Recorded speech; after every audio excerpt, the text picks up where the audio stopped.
#lower food prices. Na ni ukweli Wakenya wanaumia. Hakuna pesa mfukoni.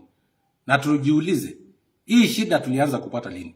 Tulianza kupata 2018 wakati ambao strangers waliingia ndani ya serikali.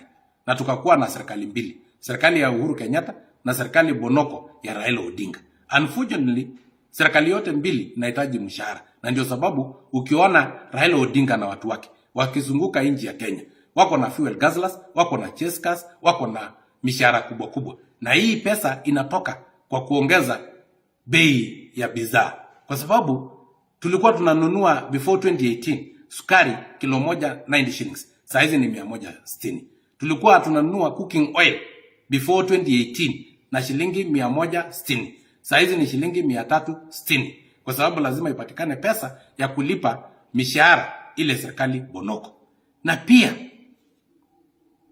tukakuwa na document ambao ilikuwa declared na kotini as unconstitutional, illegal, null and void called BBI.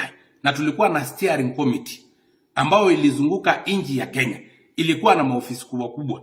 Na tulikuwa tunawalipa mamishahara kubwa kubwa. Na hiyo pesa inatoka kwa kuongeza bei ya mafuta ya gari kutoka shilingi 90 mpaka shilingi 130. Kwa sababu lazima pesa ipatikane. Na baadaye wakazunguka nchi yote mzima ya Kenya. Kutoka huko Mombasa mpaka Kisumu. Kutoka Kisumu mpaka Narok. Kutoka Narok mpaka Turkana. Kutoka Turkana mpaka Mandera. Wakiimba reggae. Wakisema BBI. Nobody can stop reggae.